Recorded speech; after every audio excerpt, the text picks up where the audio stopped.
Bueno, aquí estamos. No sabes las ganas que tenía de tenerte secuestrada delante mío. Primero, a Almudena Martorell para darte las gracias. De corazón, seguro que hay muchísimos padres como yo que te van dando las gracias por donde van, de forma virtual, de forma personal, pero yo de tener una situación en casa donde no conseguía hacer a mi hija sonreír, a convertirla en la persona más sociable, con más planes, con más amigos y la reina del mambo, y con, sobre todo, un proyecto de vida que me parece espectacular. Enhorabuena. Pues nunca me habían dado las gracias así. ¿No? Sea que, no, hoy me llevo hoy henchida y contenta. No lo creo. De hecho, Almudena Martorell, por poner un poco a la gente en situación, que parece, he ido indagando, porque eres amiga de hermanas más pequeñas mías, y digo, pero contarme cosas de Almudena, pero así, dice, pues mira, una de las cosas es que tiene una cara de niña que parece que va a cometer una travesura en cualquier momento. Pero ahí donde la veis es presidenta de una de las fundaciones más importantes de España con respecto a la ayuda a la discapacidad intelectual, que se llama ahora A la Par. Hoy, este año cumplís 75 años. Me tienes que contar cómo empezó todo, aunque se puede entrar en internet, pero escucharlo de ti y sobre todo la cantidad de mujeres en tu familia que empezaron con este proyecto y que tú estás llevando a unas cotas inimaginables. Además, eres psiquiatra. Y te dedicas a la investigación desde muchos ángulos, das muchas charlas, pero sobre todo me hace mucha gracia porque en una de las entrevistas que te he escuchado decías, no sé pedir. Digo, pues para no saber pedir, la que has montado en una zona de Madrid que se llama Monte Carmelo, donde si no habéis estado tenéis que ir, porque entras en un mundo maravilloso. De hecho, yo promuevo muchísimo que se hagan las fiestas de cumpleaños ahí de niños normales y no normales, adultos normales y no normales, las fábricas que tenéis de chuches, de artesanía, de carpintería, de correos, pero sobre todo me impresiona que, aparte de todo lo que haces haciendo me encantaron tus huertos, fui dueña de un huerto durante mucho tiempo, pero a mi hija no le gustaba mucho, entonces acababa yo con mi hijo pequeño cogiendo las diferentes frutos que sacábamos, pero aprendí un montón, ahora ya se me ha olvidado todo. Pero cuéntame, ¿cómo empieza? Y sobre todo desde tu punto de vista, ¿desde cuándo empiezas a escuchar del proyecto de A la Par, que no se llamó A la Par en un principio, desde tu niñez? O sea, ¿tu bisabuela la llegaste a conocer? Yo no, es como una persona que creo que conozco, pero no coincidimos, ¿no? Cuando yo nací, pues ella ya había fallecido, pero como dices, ella montó la fundación en el año 48, además nada que ver, para hijos sanos de enfermos de lepra. Ella era Carmen Pardo Valcarce, que era nuestro anterior nombre, éramos Fundación Carmen Pardo Valcarce, pero nada, nos llamaban Josefa Valcarce, Carmen Pardo Bazán, no había manera, por eso nos cambiamos el nombre A la Par. Pero ella lo inició en el año 48 y, como te decía, nada que ver, para hijos sanos de enfermos de lepra.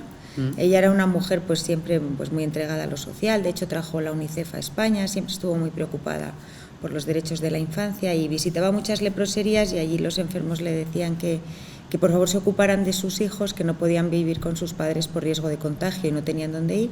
Entonces ella compró la finca que contabas en Monte Carmelo, que entonces estaba en el Quinto Pimiento, como hoy la Faisanera. Sí, efectivamente. Entonces aquello era. Sí. Y entonces construyó ese edificio enorme con esa torre que tú conozco conoces. Bien. Y allí vivían los hijos de los enfermos. Pero ella, ya con una visión moderna para la época, para que no fuera un gueto, empezó a acoger a otros niños en riesgo de exclusión de la zona, algunos de ellos con discapacidad intelectual. Y entonces, esa labor la continuó mi abuela, Rosario Cabestany, luego siguió mi madre. Pero es que lo hilas y te escucho en las entrevistas, pero necesito más datos. O sea, y ahí siguió, y ahí siguió, y ahí siguió. O sea, no es tan fácil. Ahí siguió. O sea, tu abuela, me imagino que obviamente lo vivió muy de cerca. Tú a tu abuela la debías escuchar pero pasar a la cuarta generación es una vocación. es una obligación, digamos, como que ya llega un momento que uno tiene en el ADN, tengo que continuar con esto, o es que ni os lo planteáis en la familia, tengo que hacer otra cosa? Es verdad, las hijas de Carmen Pardo Valcarce, todas, además yo creo que era la primera línea de... Todas siempre se dedicaron a la acción social. Una comenzó Nuevo Futuro, otra la salud y el cuidado al enfermo. Ellas todas, lo que pasa es que luego mi madre era hija única, la que continuó la parte del preventorio fue mi abuela, todas sus hermanas siempre se dedicaron a temas sociales. Los hermanos no, o sea, no sé si aquí bueno, hay un... Bueno, es una parte genética muy de mujer, no pasa nada. Hoy en día no pasa nada por ser mujer y querer cuidar, sí. Ni ser hombre y querer cuidar, pero bueno, en este caso... Pero y a ti, ¿tú te viste porque tú eres hija única? Claro, y mi madre también. Entonces yo creo que ahí ya no había tu tía. No había tu tía. Bueno, yo fui a un colegio en Estados Unidos que era todo de mujeres y me acuerdo que era la 8ª generación y yo decía, yo creo que si hubiese nacido hombre me hubiesen llevado. O sea, era no como que no. Otra. Pero bueno, sí que yo creo que es vocacional, o sea, es como la carrera de medicina o es como la carrera de ser profesor. Porque es lo que tú decías, es que no es que ni lo pienses, no es que haya un día en tu vida que dices voy a seguir o me voy a hacer derecho, ¿no? Es vocacional porque está ahí y nunca te has planteado otra cosa. Es que nunca Pero me tú te dedicaste al mundo de la psicología, de la psiquiatría, con la clara intención y vocación de volcar todos esos estudios hacia la discapacidad intelectual. Además, el director que había entonces, Luis Zabalegui, porque cuando se radicó, mi abuela continuó la época del preventorio, pero luego en los 70 ya se había erradicado la lepra en España y toda ya acción social enorme ya no tenía sentido, porque ya no había enfermos, se trataba de manera ambulatoria. Entonces, mi madre lo que fue es a cerrarlo, porque no... Y bueno, sí, pero sí, y entonces quedaban algunos... Es como si ya os sí. digo, si es que parece una niña que acaba de salir del cole, que bueno, no, si tampoco es para tanto, si no sé pedir, pero, o sea, campus, ¿qué es campus? Dentro del proyecto de A la Par hay como grandes patas, ¿no? Sí. Corrígeme si me equivoco porque lo tengo tan cercano que a veces a lo mejor, pero está lo que es el proyecto Compass, lo que es el proyecto de todas las empresas o talleres que tenéis en Monte Carmelo, incluido los huertos urbanos, tenéis campus y luego tienes una serie de proyectos más ligados a problemas de la sexualidad, el aula estable. ¿Por dónde empezamos? Bueno, nosotros, o yo, o ¿cuál es tu sello? Claro, de todos ellos, ¿cuál empezaste tú? Que un poco estamos al servicio de las necesidades de las personas con discapacidad intelectual y hemos crecido en torno a eso, ¿no? Pues comenzamos con el cole de educación especial. Entonces, pues vimos que acababan el cole y que no existía nada. Entonces pusimos en marcha el centro ocupacional, que ya era una vez finalizado el cole, pero ahí veíamos que trabajaban fenomenal, como cualquier otro trabajador. Entonces pusimos en marcha las empresas que comentabas para que trabajaran ya con nosotros, que ahora ya hay más de 200 trabajadores con discapacidad intelectual trabajando como el que mejor. Efectivamente. Y ahí vimos que muchos decían, bueno, pero yo quiero ir a la empresa ordinaria, como todo el mundo. Y también vimos que las empresas empezaban a demandar. O sea, hay una parte donde disteis empleabilidad y dais empleabilidad a esas 200 personas dentro de vuestros propios proyectos. Y luego lo que habéis conseguido es que las empresas, que no hablaremos de o sea, porque las empresas a partir de un cierto número de empleados deben ya, por ley, ¿no?, tener una persona con una discapacidad intelectual en su empresa. Y además es que da una serie de ahorros fiscales, gracias a Dios eso hace todavía más atractivo. Pero ese ha sido un camino no fácil. Nada fácil, porque además la ley te obliga que a empresas de más de 50 trabajadores un 2% de la plantilla tenga discapacidad, pero no te dice qué tipo de discapacidad. Claro. Y es verdad que todavía a día de hoy cuesta. La discapacidad intelectual es un poco la que, ¿no?, junto con la enfermedad mental, la que lleva una velocidad diferente. Pero en ese proyecto de empresas fuera de vuestro entorno sí que habéis llegado a un acuerdo con Rodilla, que es bastante pionero, ¿no?, en cuanto a lo que estáis haciendo, y luego un montón de empresas que ya dentro del proyecto, que es Campus, ¿no? Claro, porque ahí lo que vimos era que muchas empresas ya se animaban, muchas personas querían trabajar en la empresa ordinaria, pero la educación especial en España acaba a los 21 y es que no hay mucho más. Y si cualquiera de nosotros nos seguimos formando y los 21 sueles estar un poco verde para incorporarte al mercado laboral, pues nuestros alumnos también necesitaban. Y ahí surgió Campus, al detectar esa brecha que había entre el acceso al mercado, al empleo y la que formación. ahí además tenéis 3 patas, que es la hostelería, el comercio y la administración. Eso es, pretenden ser muy amplias para servir bien de ese puente a lo que nos está demandando ahora la empresa, que además va cambiando, porque claro, a medida que vas avanzando, pues van pasando cosas que no hubieran pasado si no hubieras conquistado ese territorio. Entonces, al principio eran trabajos muy manipulativos, o el bedel que te llevaba el correo, y las empresas también han ido creciendo y viendo que sí se puede. Que aportan. ¿Ha cambiado más. mucho o has notado un cambio? A veces dicen que el lenguaje es muy importante, que yo siempre le digo a mis hijos, da igual donde estemos y cómo estemos, siempre bonito y siempre con buen lenguaje. Y se ha hecho mucho hincapié en el cambio de minusvalía o subnormal a discapacidad intelectual. Tú que llevas tanto tiempo, ¿eso es un antes y un después o consideras un pasito más? Hombre, el lenguaje muchas veces también recoge, ¿no?, que es del sentir de... Y de hecho yo lo que veo es que en nuestro mundo también tenemos que ir muy rápido en el lenguaje, porque, como hablábamos, ¿no?, que la discapacidad intelectual a lo mejor todavía es la menos entendida de las discapacidades, la que enseguida colocamos en último lugar. Pues enseguida nuestro lenguaje coge pues los insultos, ¿no? Idiota e imbécil eran 2 categorías médicas para distinguir el grado de los subnormales. Pues el idiota tenía todavía más discapacidad que el imbécil, o subnormal era un término científico, o retrasado mental, entonces también nuestro mundo corre muy rápido para dejar atrás lo que la sociedad en su conjunto ya ha cogido. Incluso me genera, bueno, claro, me llega muy de cerca, pero sí que es verdad que en este caso parece una montañita muy pequeña, pero ese lenguaje de llamarlo discapacidad intelectual ayuda bastante. Me imagino que películas como Campeones también ayudan a que cuando vais a pedir y tu maravilloso equipo va a pedir, se hace más fácil porque se pone de alguna manera un espectro más amplio, ¿no?, de lo que es la discapacidad intelectual y lo que puedes llegar a conseguir, que es lo que veo que de alguna manera tú intentas hacer, ¿no?, ir en esos pasos donde es verdad que a los 21, venga, ya están formados las personas, pues ya que busquen trabajo. No, vamos a ayudarles con la empleabilidad. Un pasito más, es que está la vida independiente, que eso, de hecho, el otro día estuve en A la Par, que habéis montado una especie de Electra, que no sé cómo se llama ahora, que es un robot. El Elliot. El Elliot, sí. Elliot. Sí.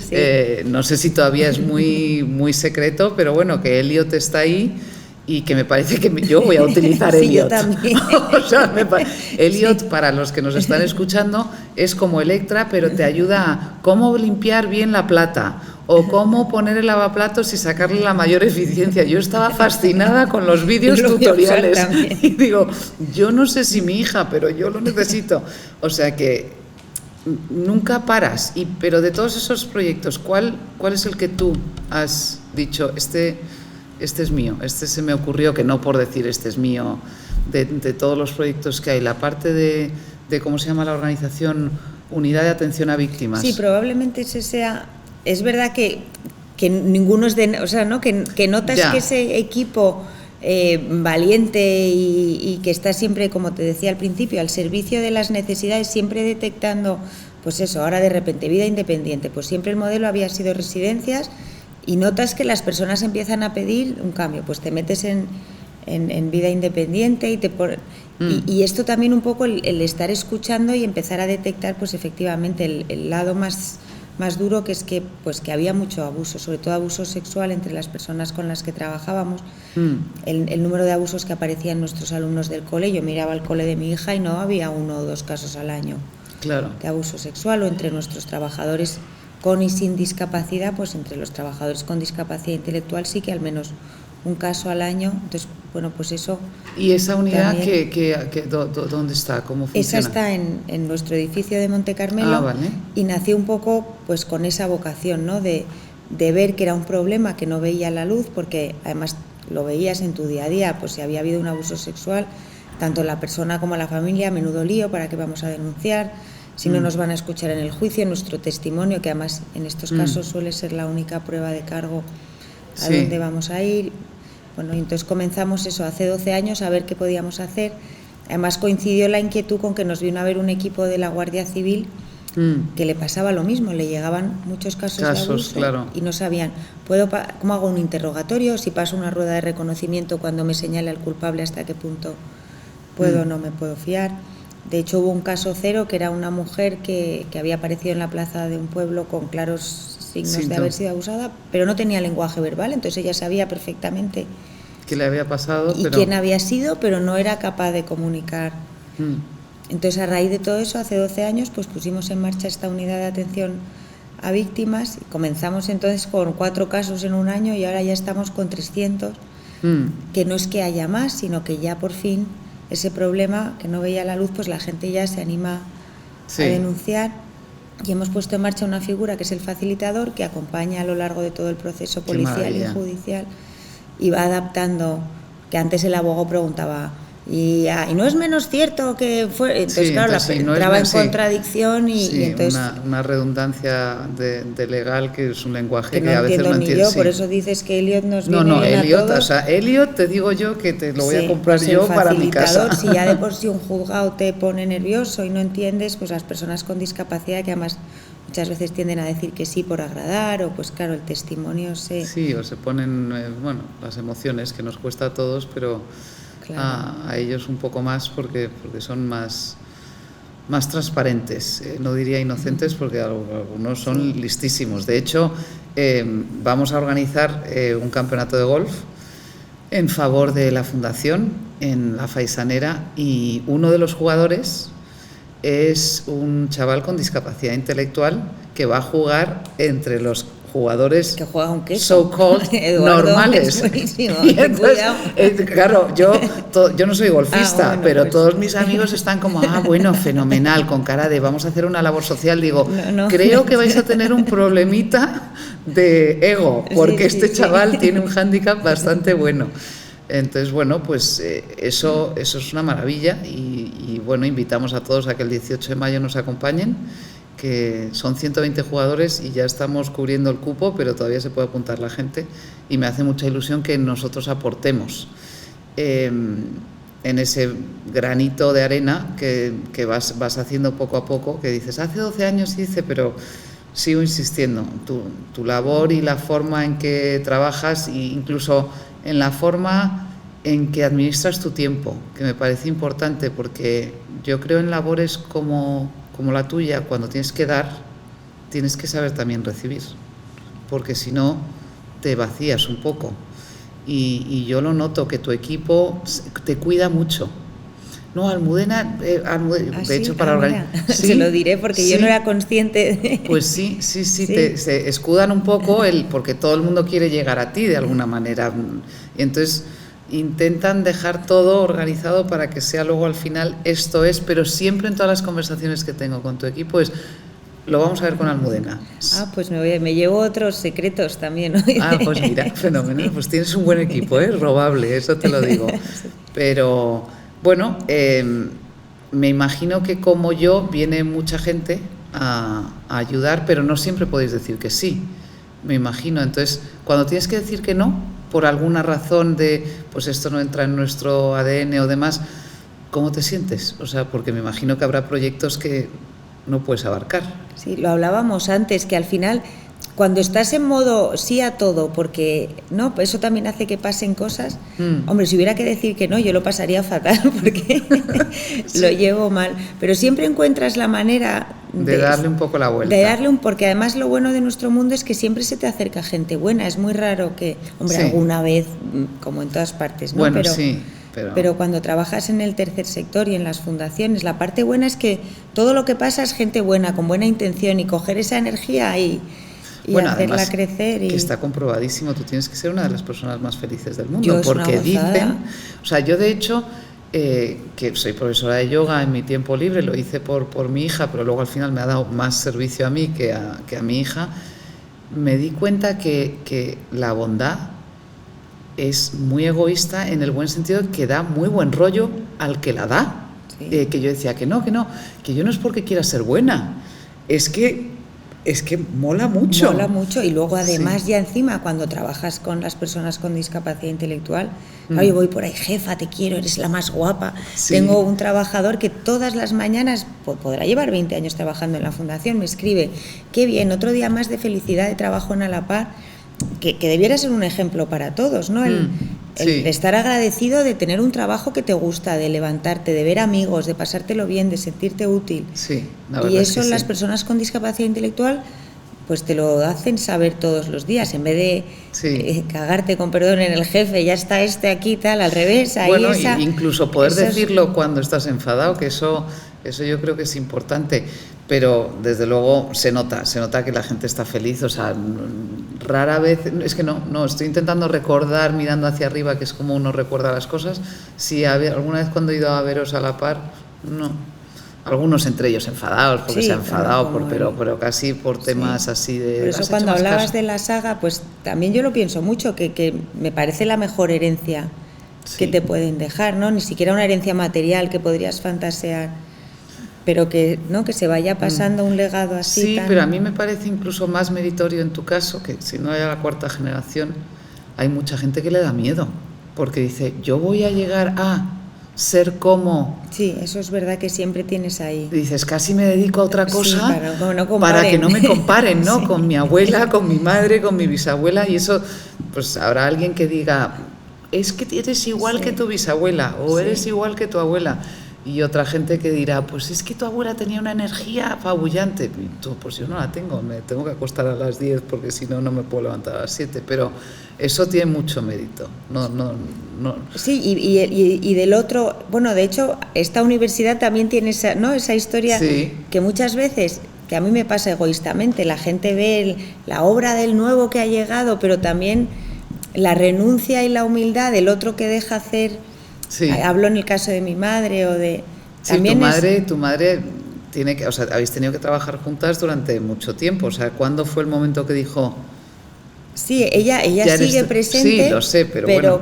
Pues claro, no hay un momento, pero también el saber pasar el testigo al otro y empezar a ponerte tú en un segundo plano, y Sí. eso también es... Y no opino, hay que porque como tener- madre, o sea, yo mi madre algunas veces cuando de hecho me está ayudando en el torneo de Alapar, pues. y entonces madre, o sea, te lo pido por favor, pero yo soy la abuela, no, bueno, ya sí, pero estamos, o Sí. sea, organización, esto es una empresa. Sí, lo de trabajar en familia tiene ese lado que te dices cosas o te metes donde no deberías, pero yo creo que en la balanza compensa, ¿no? Sí. El ponerle amor a todo lo que haces, el hacerlo por algo más que...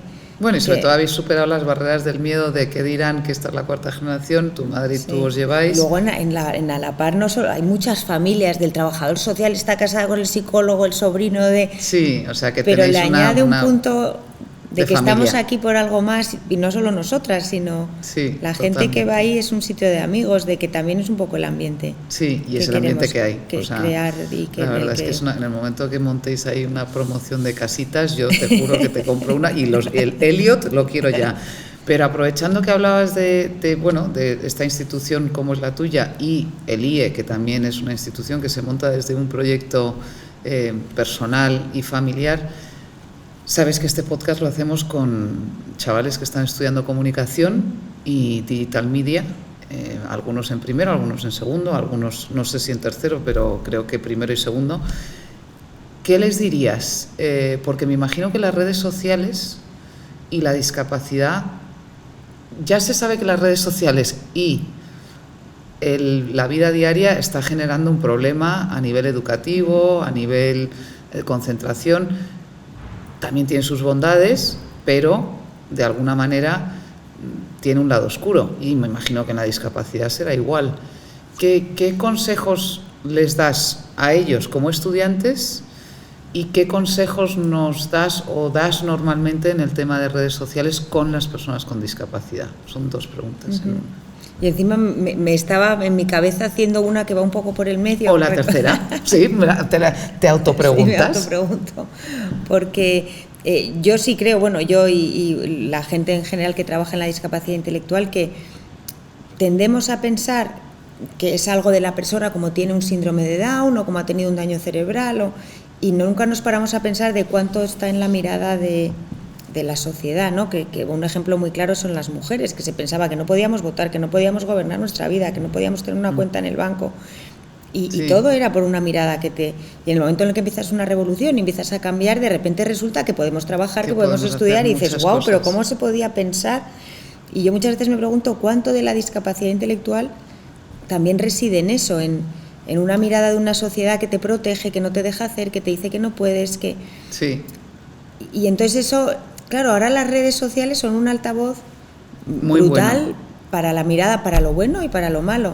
Claro. Para perpetuar un mensaje de que no se puede, o para empezar a cambiar esa mirada, que yo creo que mucho de lo que no pueden hacer reside más ahí que en ellos. Pero, ¿no? por ejemplo, para ellos, para esas personas con discapacidad, perciben las redes sociales como un elemento más de su comunicación, o por lo menos yo lo veo así. Claro, o sea, yo creo que sería un error.